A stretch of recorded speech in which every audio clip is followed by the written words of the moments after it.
I think you gotta be a little cool to be on stage and dressing up and performing. Growing up, I didn't know what was possible until I came to Ballroom. The scene was made on the backs of so many trans girls, so we empower the scene.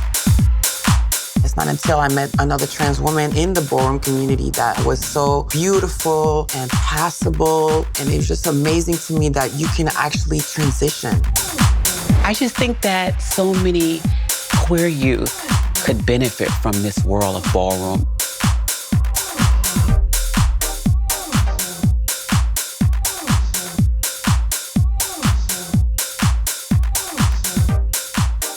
She's a ballroom legend. She's an icon. And she is here. Give it up for the international Stasha Sanchez.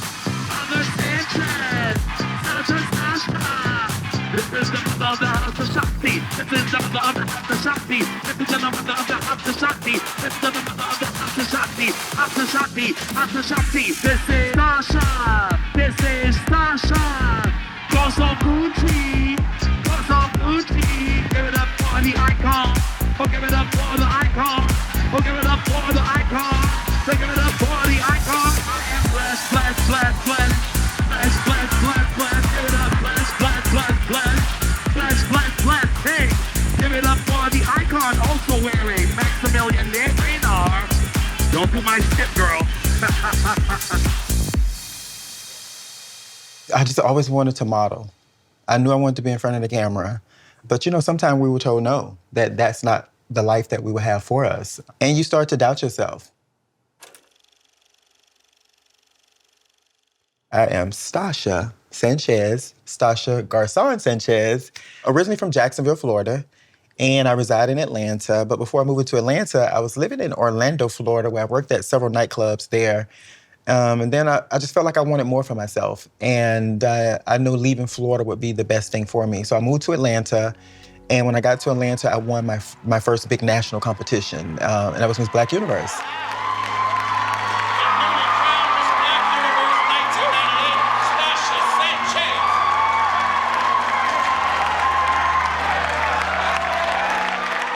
And that started to take me across the globe.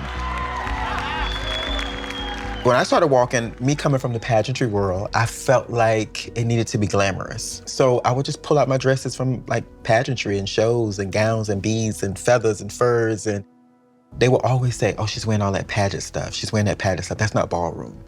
And it was like, for me, I'm gonna create my own lane. And I'm gonna make my lane matter for me. And now when you look at the Femme Queen Face category, you're gonna see rhinestones, beads, you're gonna see feathers, furs, fans, you're gonna see all of the extras. And that's beautiful to look back and see like something that you were a part of and you helped create is like thriving right now. Knowing her all these years, and we are ride or die. She is the iconic woman who changed Vogue. Give it up for the icon, Sinia Alaïa. The reason.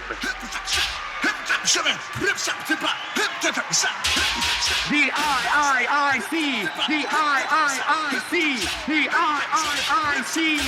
I do what I do 'cause I can do it, baby. I do what I do 'cause I can do it, baby. I do what I do 'cause I can, hey, I do what I do 'cause I can, yes, ma'am. I am the icon, Sinia Alaïa. I'm the reason. I'm the blueprint. I am the inspiration to so many girls. I've been part of the ballroom community for well over 30 years. I met the house that I became the icon, Sinia, in.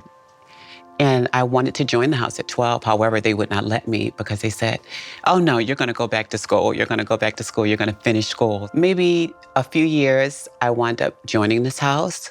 They became my chosen family, extended family, and I wound up becoming the mother of that house.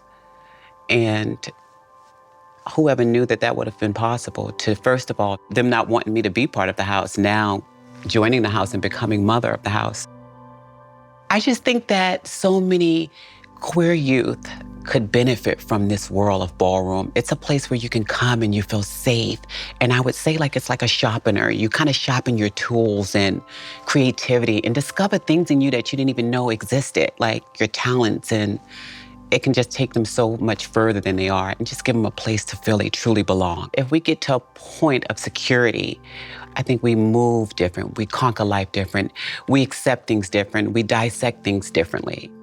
If we all just come together and understand that we all are different, we all are great in our own right, and competition is great, however, unity is just what this is all about. This is all about giving each other a great big hug and loving on each other.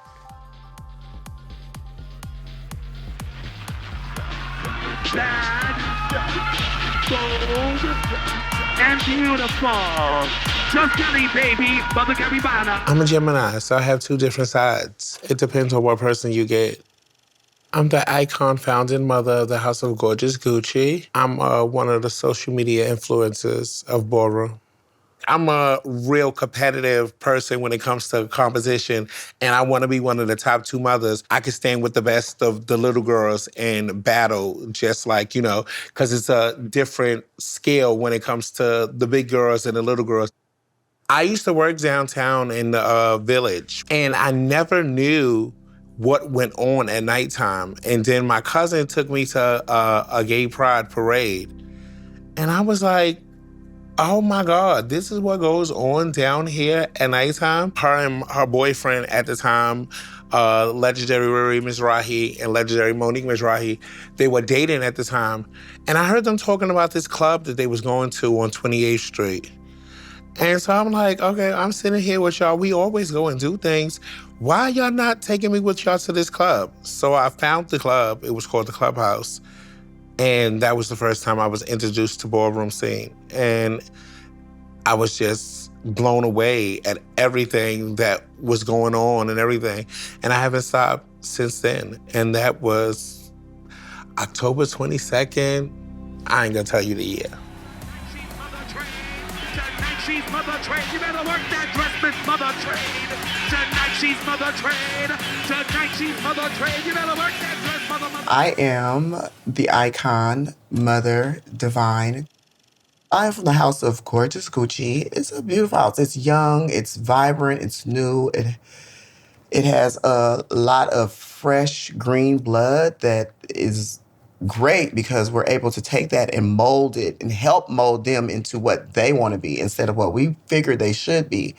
I am from Los Angeles, California. I've been doing ballroom since I was about 19, so a little bit over 25 years.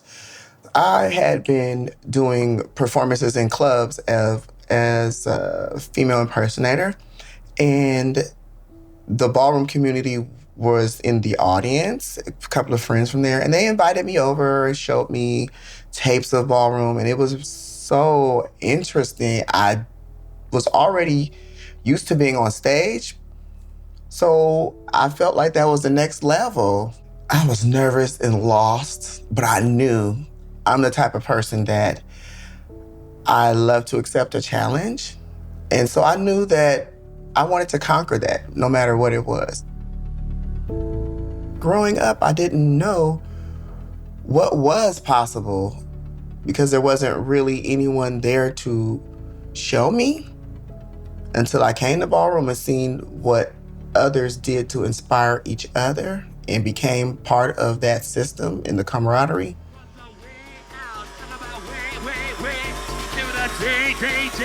Talk about sexy mama, sexy baby, sexy Lola. Can you give it up, face and body? Can you give it up, face and body? Can you give me up, face and body, face and body, face and body? Can you give it up, face and body? Can you give us up, face and body? Can you give us up, face and body, face and body, face and body? They call her Lola. Beautiful, beautiful, gorgeous, gorgeous, gorgeous, gorgeous. I am legendary Mother Lola Gorgeous Gucci. I am legendary for face.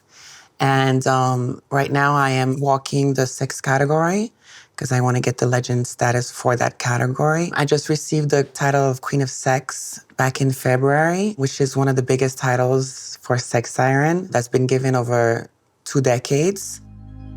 I'm a French Caribbean girl. I moved to New York when I was in my teenage years. I found the ballroom scene when I was 16 years old, and at the time it was before my transition, and until I met another trans woman in the ballroom community that was so beautiful, and it was just amazing to me that you can actually transition.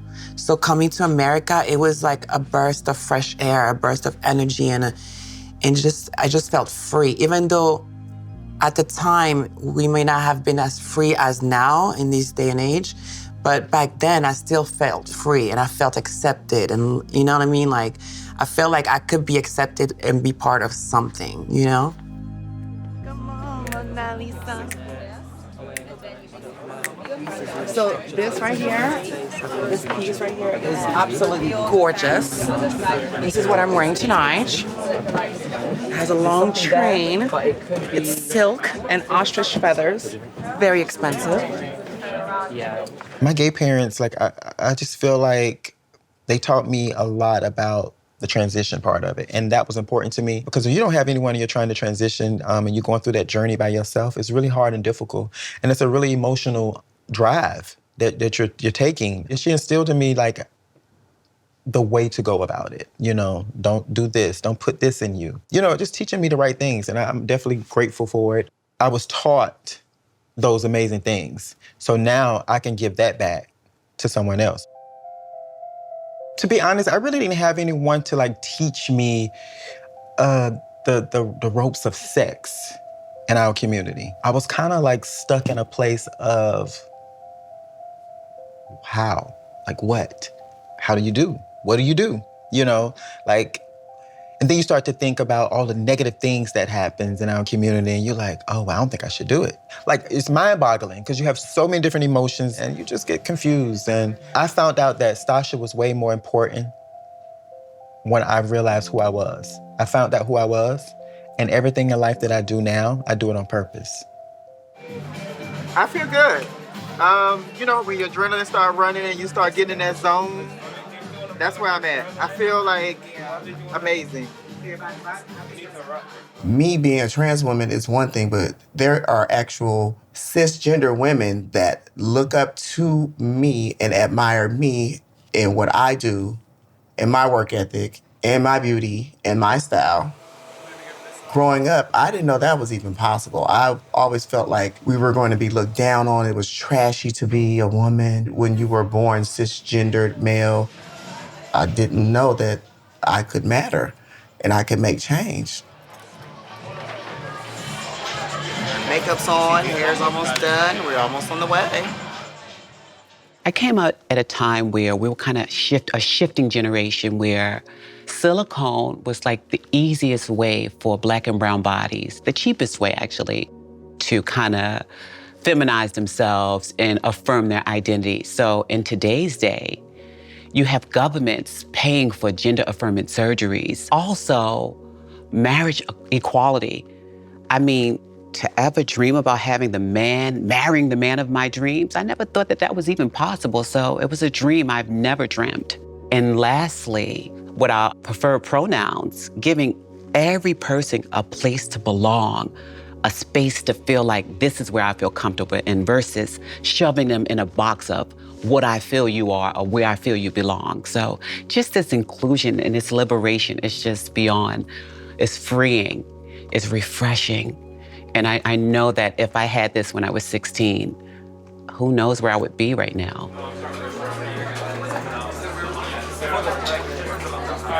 The culture has came so far from us being underground to us even having the pleasure to sit here right now with y'all and have this interview. We never had that opportunity back in the days. It was so sheltered, it was so closed.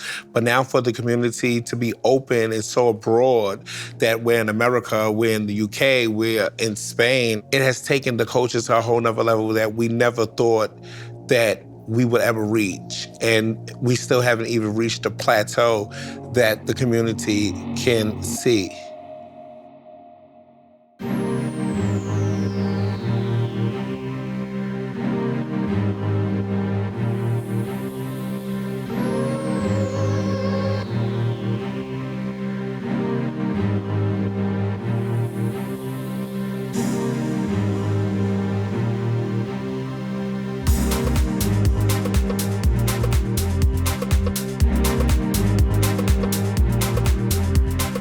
Ballroom is something that is so inclusive. It's such a support system. It needs to be everywhere so that people who feel ashamed of who they are, they can come and showcase their talents and then get the confidence through Ballroom to come out in the real world and be who they want to be. What I learned from the new generation is that they're more free, they're more accepting of themselves, and that's very inspiring to me.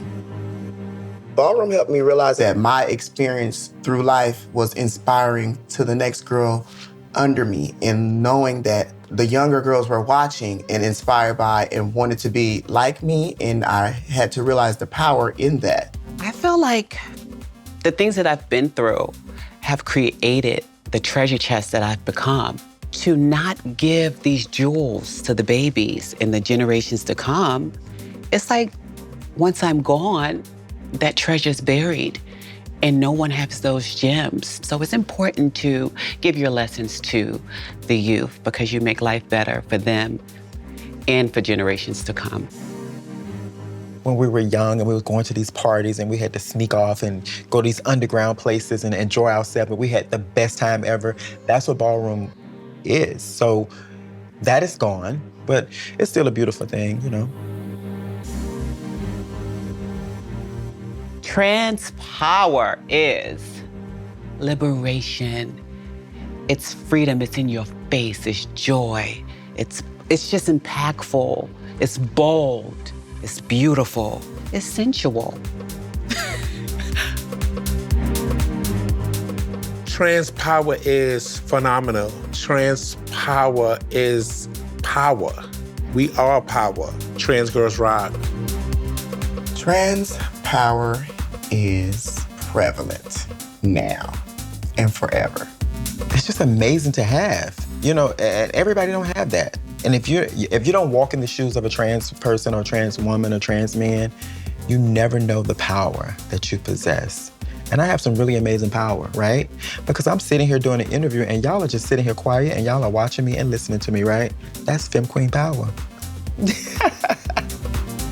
We're not scared of judgments. You know, we really are the hardest on ourselves, and no one can take that from us. So trans power is now visible.